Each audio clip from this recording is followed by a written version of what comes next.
Hello everyone, সবাই কেমন আছেন? আশা করি সবাই অনেক ভালো আছেন। টেকনোলজি দিন দিন খুব দ্রুত আগাচ্ছে এবং আবিষ্কার হচ্ছে নতুন নতুন অনেক এআই। আজকের এই ভিডিওতে আমি তেমনই একটি এআই নিয়ে কথা বলবো যে কিনা একজন বিগিনার এমনকি একজন মিড লেভেল ফ্রন্ট এন্ড ডেভেলপারকে রিপ্লেস করে ফেলতে পারবে। তাহলে এক কাপ কফি হাতে নিয়ে বসে পড়ুন ভিডিওটি দেখতে। আজকে আমরা যে এআইটি নিয়ে কথা বলবো তার নাম হচ্ছে লকোফাই এআই। আপনি যে কোনো একটা ব্রাউজার ওপেন করে যদি লকোফাই এআই লিখে সার্চ করেন তাহলে সেই ওয়েবসাইটে পেয়ে যাবেন। এই যে ফার্স্টে যে ওয়েবসাইটটা আসছে এটাই। এবং এই লকোফাই এআই হচ্ছে এমন একটি এআই যেটা কিনা আপনার ফিগমা যে টেমপ্লেট রয়েছে সেই টেমপ্লেট থেকে আপনাকে নেক্সটজেস ভিউ অথবা রিয়েক্টের কোডে ডিজাইনটি কনভার্ট করে দিতে পারবে জাস্ট কয়েকটা স্টেপ ফলো করার মাধ্যমেই। তো অসাম একটি এআই। আমি জানি না এটি সম্পর্কে আপনি আগে জানেন কি না জানেন না, কিন্তু এটা অনেক মানে আমার কাছে মনে হয়েছে অনেক পাওয়ারফুল।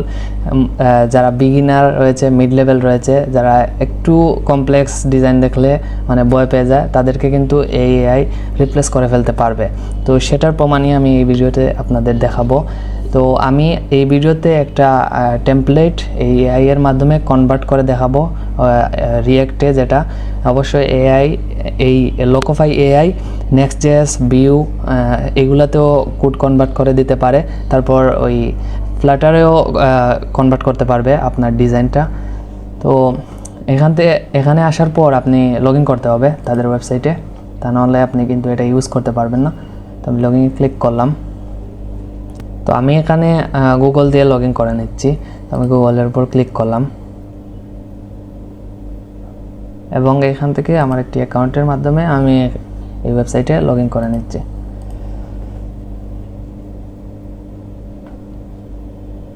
ওকে, লগ ইন করার পর আমার নামটা কনফার্ম করতে চাচ্ছে। আচ্ছা, আমি এই নাম দিয়ে দিলাম। তারপর বলতেছে আচ্ছা I M A founder, front end developer আমি। তারপর হচ্ছে আচ্ছা 1 2। আচ্ছা, এখানে একটি ভুল ইউআরএল দিয়ে দিই। আমাদের তো মানে এই সার্ভেগুলা ফুল কনফার্ম যে ইনফরমেশন রয়েছে এগুলো দিয়ে কমপ্লিট করা লাগবে না, কারণ আমরা একটা টেস্ট করতেছি। তো এখান থেকে গুগল সার্চ, তারপর হচ্ছে ফিগমা, নেক্সট সবগুলা দিয়ে দিই। ভিউ, অ্যাঙ্গুলার, পিরিয়েক্ট, গেটস বাই, স্টেভেল্ট, তারপর অনেক কিছু আছে। তো লগ ইন করার পর এইরকম একটি ড্যাশবোর্ড আপনারা দেখতে পারবেন। এখান থেকে এই যে দেখেন ওরা দিছে যে ফর ফিগমা থেকে ওরা React, Gatsby, NextJS, HTML, CSS, Vue, React, Native এগুলোতে ফিগমা ডিজাইন কনভার্ট করে ফেলতে পারবে। জাস্ট আপনার 2 থেকে 3 মিনিটের মধ্যে কনভার্ট করে ফেলতে পারবে। এবং X3 থেকে React, Gatsby, NextJS, HTML, CSS এবং রিয়েক্ট নেটিভ এইগুলা X3 থেকে কনভার্ট করতে পারবে। তারপর নিচে যদি আসি তাইলে এই যে more design tools and framework coming soon, ওরা কিন্তু আরও অনেক কিছু আনতেছে। প্রিরিয়েক্ট, স্টেবলেট, অ্যাঙ্গুলার, ফ্ল্যাটার, জেটপ্যাক, তারপর হচ্ছে সুইফট এগুলা ওরা আনতেছে। তো এটা অনেক পাওয়ারফুল হতে যাচ্ছে এবং এটা জুনিয়র এবং মিড লেভেলের জন্য খুবই দুঃসংবাদ। তো এখান থেকে যদি গেট ফিগমা প্লাগিংয়ে ক্লিক করি, কারণ ফিগমা প্লাগিংটা তাদের ইনস্টল দিতে হবে আমাদের এটা ইউজ করার জন্য। আমি এটাতে ক্লিক করলে আমাকে ফিগমাতে নিয়ে আসবে এবং এখানে ওরা বলতেছে যে এটা ওপেন করার জন্য। তো ওপেন ইনে এই যে বাটনটা রয়েছে এখানে যদি আমরা ক্লিক করি তাহলে আমাদের যে ফিগমা টেমপ্লেটগুলো আমাদের এখানে আছে মানে প্রজেক্টগুলা সেগুলো এই জায়গায় লিস্ট আকারে শো করবে। তো আপনি যেইটা কনভার্ট করতে চাচ্ছেন সেটা সিলেক্ট করবেন এখান থেকে। আমি এই প্রজেক্টটা কনভার্ট করতে চাচ্ছি, তো এটা সিলেক্ট করে নিলাম এই জায়গা থেকে। এটা ওপেন হচ্ছে। ওপেন হওয়ার পর এই যে মডেলটা আসছে এখান থেকে আমরা রানে ক্লিক করব। তো আমি রানে ক্লিক করলাম। এটা লোডিং হচ্ছে, মানে এটাকে প্রসেসিং করতেছে। তো প্রসেসিং করার পর আরেকটা মডেল চলে আসছে। আচ্ছা হ্যাঁ, এইরকম মডেল আসার পর এখানে যে লেটস গো লেখা যে বাটনটি রয়েছে এইটার উপর ক্লিক করব। ক্লিক করার পর আমরা এখান থেকে নিউ একটা প্রজেক্ট ক্রিয়েট করব। তো ক্রিয়েট নিউ এ ক্লিক করলাম। ক্লিক করার পর আমাদের বলতেছে যে মোবাইল অ্যাপে কনভার্ট করব নাকি ওয়েব অ্যাপে কনভার্ট করব। তো আমরা ওয়েব অ্যাপে কনভার্ট করব এটাকে। ওয়েব অ্যাপে সিলেক্ট করার পর এখান থেকে বলতেছে যে কোনটাতে আমরা কনভার্ট করতে চাচ্ছি, রিয়্যাক্ট, HTML নাকি Nextjs নাকি গেটসবাই নাকি ভিউতে। তো আমরা যেহেতু রিয়্যাক্টে কনভার্ট করব তাই রিয়্যাক্টে সিলেক্ট করলাম। তারপর বলতেছে যে আমরা কি ইউজ করব, টাইপস্ক্রিপ্ট ইউজ করব নাকি জাভাস্ক্রিপ্ট ইউজ করব। তো আমি এই জায়গা থেকে জাভাস্ক্রিপ্টটা সিলেক্ট করে দিলাম। এবার এই জায়গা থেকে স্টাইল গাইডে বলতেছে যে CSS ভেরিয়েবল কি আমরা ইউজ করব। তো আমি এটাকে চেকমার্কই রাখবো, আমরা ভেরিয়েবল ইউজ করব। এবং স্টাইলিংয়ে আমরা কি CSS মডিউল ইউজ করব নাকি প্লেন CSS ইউজ করব নাকি টেলউইন্ড ইউজ করব নাকি স্টাইল কম্পোনেন্ট ইউজ করব নাকি CSS ইন JS ইমোশন যেটা মানে JS এর মধ্যে CSS ইউজ করব নাকি ইনলাইন CSS ইউজ করব। দেখেন কতগুলা অপশন, মানে আমরা সাধারণত একজন হিউম্যান যা আমরা আমাদের মন মতো একটা প্রজেক্টে যা রিকোয়ারমেন্ট আছে সেটা বেস্ট করে আমরা কিন্তু প্রজেক্ট তৈরি করি। সেমভাবে এখানেও আমরা আমাদের ইচ্ছা মতো, কারণ সবগুলা আমরা যা রিকোয়ারমেন্ট আসতে পারে সব রিকোয়ারমেন্টই এই জায়গায় আছে, যে আপনি প্লেন CSS ইউজ করতে পারেন, টেলউইন্ড ইউজ করতে পারেন অথবা স্টাইল কম্পোনেন্ট, বা আপনি ইনলাইন CSSও ইউজ করতে পারেন অথবা CSS মডিউল। দেখেন সব কিছু আছে। তো আমরা এই জায়গা থেকে CSS মডিউল না টেলউইন্ডটা রাখি, টেলউইন্ড ইউজ করব। এবং ইউনিটসে আমরা কি ইউজ করব, পিক্সেল ইউজ করব নাকি র্যাম ইউজ করব। তো আমি র্যামে সিলেক্ট করে দিলাম। র্যামে সিলেক্ট করার পর অনেক কিছু আসতেছে, কারণ র্যামের ভ্যালু কিন্তু অনেক জায়গা থেকে নেওয়া হয়। আমি অলরেডি আমার রেসপন্সিভের যে প্লেলিস্ট রয়েছে সেখানে র্যাম নিয়ে পুরো বিস্তারিত আলোচনা করেছি। আপনি যদি র্যাম সম্পর্কে ভালোভাবে না জেনে থাকেন তাহলে ওই প্লেলিস্ট থেকে ভিডিওটা দেখে নেবেন, তাহলে পুরোপুরি র্যাম সম্পর্কে বুঝতে পারবেন। তো এখানে আমি সবগুলা চেকমার্ক রাখবো, কোনোটা তুলব না। তারপর ফাইল নেমিংয়ে পাস্কাল কেস নাকি কেবাব কেস, এটা আমরা পাস্কাল কেসই রাখবো। তারপর সিলেক্ট UI লাইব্রেরি। এখানে দেখেন যে আপনি কোনো লাইব্রেরি ইউজ করবেন নাকি এটাও আপনি সিলেক্ট করতে পারবেন, যে এখানে ম্যাটেরিয়াল UI আছে, অ্যান্ড ডিজাইন আছে, বুটস্ট্র্যাপ আছে, তারপর চাকরা UI আছে। কত সুবিধা এইটাতে। তো আপনি মানে এখান থেকে আপনি চাইলে, এটা কিন্তু অপশনাল, আপনি চাইলে এখান থেকে কোনো লাইব্রেরি ইউজ করতে পারবেন, আদারওয়াইজ আপনি এটা অ্যাভয়েড করতে পারবেন, সমস্যা নেই। তো আমি এখান থেকে কোনো লাইব্রেরি ইউজ করতেছি না আপাতত, টেলউইন্ডটা ইউজ করতেছি শুধু। তো এখান থেকে ক্রিয়েটে যদি ক্লিক করি তাহলে এটা প্রসেসিং হয়ে আমার জন্য এই যে টেমপ্লেটটা রয়েছে এখানে যে টেমপ্লেটটা দেখতে পাচ্ছেন, এটা কিন্তু খুব সহজ একটা টেমপ্লেট না। আপনারা যদি একটু খেয়াল করেন তাহলে দেখবেন যে খুব সহজ একটা টেমপ্লেট না। এইটা কিন্তু আমাকে ও ক্রিয়েট করে দেবে, এবং এন্ড অফ দ্য রেজাল্ট আপনি দেখতে পারবেন যে ও কতটুকু মানে এটা এক্স্যাক্টলি ফিগমার মতো ক্রিয়েট করতে পারছে, এটা আপনারা এই ভিডিওতে দেখতেই পারবেন। তো আমি লেটস গোতে ক্লিক করলাম এবং এই ফাইলটা সিলেক্ট করে তারপর কনভার্ট ফ্রেমে ক্লিক করলেই ও কিন্তু স্ক্যান করতেছে। আচ্ছা, এখান থেকে ইরর দিতেছে। ইররটা হচ্ছে যে এই যে ফিগমা ডিজাইন আছে না, ফিগমা ডিজাইনে কিন্তু ফন্ট ফ্যামিলি যেটা আছে এটা আমরা এই জায়গায় দেই নাই, ওকে বলে দেই নাই। এই জায়গায় ইরর দিতেছে মিসিং কাস্টম ফন্ট। এখানে কিন্তু একটা ফন্ট ইউজ করা হয়েছে, এটা আমরা ওকে বলে দেই নাই বা ইনক্লুড করি নাই। তো ও কি ফন্ট দেবে, আমরা চাইলে কিন্তু সেভ চেঞ্জেস কোনো ফন্ট না দিয়ে আমরা সেভ চেঞ্জেসে ক্লিক করলে ও কিন্তু ডিফল্ট যে আমাদের ফন্ট রয়েছে ওই ফন্টটা ইউজ করবে। আর এবং চাইলে আমরা এই জায়গা থেকে গুগল যে ফন্টটা রয়েছে সেটা থেকে ডিরেক্ট সিলেক্ট করে দিতে পারবো, কত সুবিধা। চাইলে আপলোডও করে দিতে পারবো। তো এখান থেকে আমি রোবটটা সিলেক্ট করে দিতেছি আপাতত, রোবটো। ওকে, রোবটো। এখান থেকে ফন্ট ভেরিয়েন্ট আমি 700 দিলাম। ওকে, আচ্ছা, কনফার্ম। এটাও রোবটো। ওকে, এটার ভেরিয়েন্ট এটাও 700। সেভ চেঞ্জেসে ক্লিক করলাম, কনফার্ম, সেভ চেঞ্জেস। ওকে, স্ক্যানিং হচ্ছে। ডিজাইন অপটিমাইজার, ওকে 2%, 3%, এটা স্ক্যানিং হচ্ছে। মানে আমার জন্য রিয়্যাক্টে এই ডিজাইনটা কনভার্ট করে দিচ্ছে। তো কত ফাস্ট দেখেন, যে মাত্র 3 থেকে 4 মিনিটের মধ্যে, যদি আপনার ইন্টারনেট কানেকশন অনেক ফাস্টার থাকে তাহলে বেশিক্ষণ লাগবে না, মাত্র 3 থেকে 4 মিনিটের মধ্যে আপনার ডিজাইন কোডে কনভার্ট করে ফেলবে। ওয়াও। তো এইটা ডিজাইন অপটিমাইজারে কাজ করতেছে বর্তমানে। আমার নেট কানেকশন একটু স্লো, যার কারণে কিছু টাইম নিচ্ছে। যদি ইন্টারনেট কানেকশন ফাস্ট থাকে তাহলে এতক্ষণ সময় নেবে না, দ্রুত করে ফেলবে। ওকে, তো কোডে কনভার্ট হয়ে গেছে। কোডে কনভার্ট হওয়ার পর এরকম একটা উইন্ডো আসবে। এখানে দেখতে পাচ্ছেন যে এটা হচ্ছে প্রিভিউ। এখানে যেটা কনভার্ট করছে কোডে ফিগমা ডিজাইন থেকে সেটার প্রিভিউ, আর নিচে হচ্ছে কোডটুকু। তো এটা ফুল স্ক্রিন করলে এখানে দেখতে পারবেন যে কোড দিছে। আচ্ছা, এটা আরও ভালোভাবে আমরা দেখব কোড এডিটরে। আর এখানে হচ্ছে টেলউইনটা সেট আপ করছে। এটা হচ্ছে গ্লোবাল সিএসএস যে ফাইলটা রয়েছে, সেটা মিনিমাইজ করে নিচ্ছি। আর এইটা হচ্ছে ডিজাইন।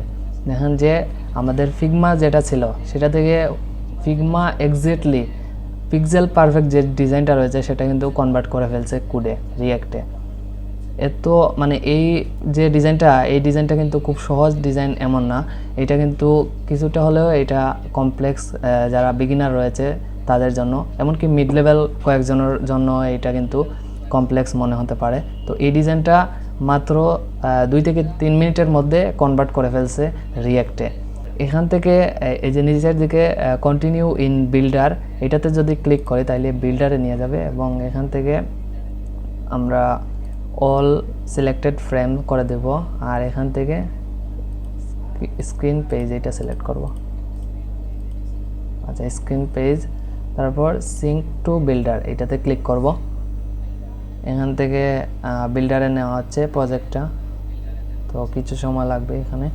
ওকে, তো বিল্ডারে নেওয়া হয়ে গেছে। এখান থেকে আমরা জাস্ট গো টু বিল্ডারে ক্লিক করলে এই লোকোফাই এআই এর যে বিল্ডারটা রয়েছে বিল্ডারে আমাদেরকে নিয়ে যাবে।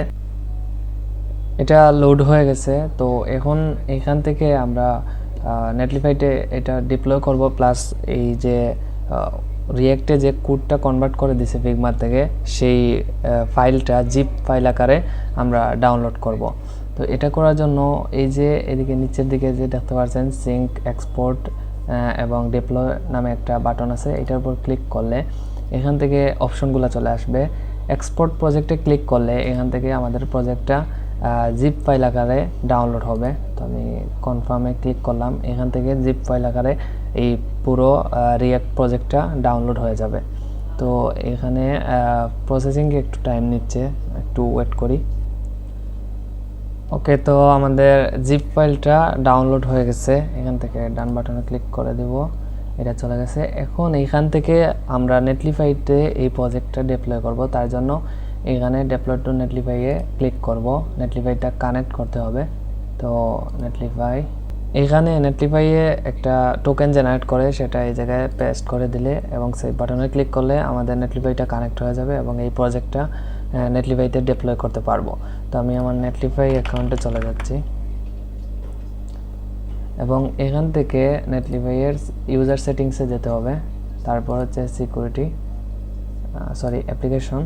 তারপর অ্যাপ্লিকেশন থেকে একটু নিচে আসলে এখানে পার্সোনাল অ্যাক্সেস টোকেন আছে। তো নিউ অ্যাক্সেস টোকেনে ক্লিক করলে এখানে বলবে যে অ্যাক্সেস টোকেনে কিছু ডিসক্রাইব করার জন্য। তো আমরা জাস্ট টেস্ট এটা দিয়ে দিচ্ছি এবং এক্সপায়ারেশন ডেট আমি 90 দিন করে দিচ্ছি এবং এখান থেকে জেনারেট টোকেনে ক্লিক করলে আমাদের একটা অ্যাক্সেস টোকেন দিয়ে দিবে। এটা এখান থেকে কপি করে এখানে পেস্ট করে এবং সেভ বাটনে ক্লিক করলে নেটলিফাইটা কিন্তু কানেক্ট হয়ে যাবে।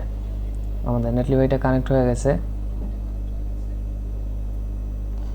এবং এখান থেকে এটা কিন্তু নেটলিফাইতে ডিপ্লয় হয়ে গেছে। নেটলিফাইতে কোনটা ডিপ্লয় করতে চাচ্ছি,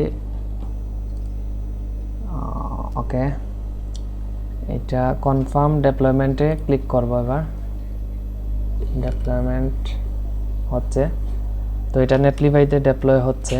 এটা এদিকে নেটলিফাইতে ডিপ্লয় হোক, আর আমরা যে জিপ ফাইলটা ডাউনলোড করেছিলাম সেটা এখান থেকে আনজিপ করে তারপর এইটা কীরকম কোড করেছে লোকোফাই এআই সেটা দেখার চেষ্টা করি। তো এটা আনজিপ হয়ে গেছে। এবার ভিএস কোডের মাধ্যমে এটা ওপেন করি, থেকে ওপেন ফোল্ডার, তারপর এটা এই যে দেখেন আমরা একটা রিয়াক্ট প্রজেক্ট যেভাবে ক্রিয়েট করি ঠিক সেমভাবে এই জায়গায় ক্রিয়েট করছে। আমরা এই জায়গায় npm ইনস্টল দিয়ে এটা রান করতে পারবো। এখানে এসআরসির ভিতরে গেলে কম্পোনেন্টস নামে একটা ফোল্ডার নিছে, পেজেস নামে আরেকটা ফোল্ডার নিছে। তো পেজেসগুলা পেজের মধ্যে রাখছে এবং এই জায়গায় কম্পোনেন্টসের মধ্যে কম্পোনেন্টগুলো রাখছে। কতটা স্ট্রাকচার মানে ফলো করছে। পেজেসের মধ্যে পেজেস রাখছে, কম্পোনেন্টের মধ্যে কম্পোনেন্ট রাখছে। তারপর অ্যাপে আসলে এই জায়গায় রাউট দিছে। ও আমরা কিন্তু বলে দেই নাই যে রাউটিংয়ের মাধ্যমে এই প্রজেক্টটা ক্রিয়েট করো, ও নিজে থেকে রাউটিং দিছে। এবং এই জায়গায় দেখেন এসইওর জন্য মেটা ডেসক্রিপশন পর্যন্ত দিয়ে দিছে। আর এই জায়গায় রাউটিং দিছে, যেহেতু এটা ল্যান্ডিং পেজ তাই একটা রাউটই দিছে। এই জায়গায় মাল্টিপল রাউটের যদি ফিগমা থাকতো তাইলে ও ফিগমা থেকে ডিটেক্ট করে মাল্টিপল রাউট ক্রিয়েট করে ফেলতো। তারপর গ্লোবাল সিএসএ এইখানে টেলউইন্ডের এই ক্লাসগুলো অ্যাড করছে। তারপর ফন্ট ফ্যামিলি এই জায়গায়, এবং এই জায়গায় সিএসএস এর রিসেট কোড অ্যাড করছে। তারপর হচ্ছে ইন্ডেক্স জেএসএস এটা তো যেভাবে আমরা ইনিশিয়াল করি একটা রিয়াক্ট প্রজেক্ট ঠিক সেমভাবেই আছে।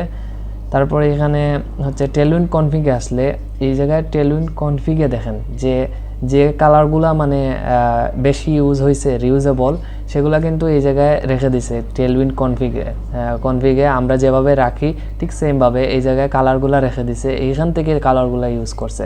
তারপরে এখানে ফন্ট ফ্যামিলিতেও ফন্টগুলো রেখে দিছে, এখান থেকে ইউজ করছে।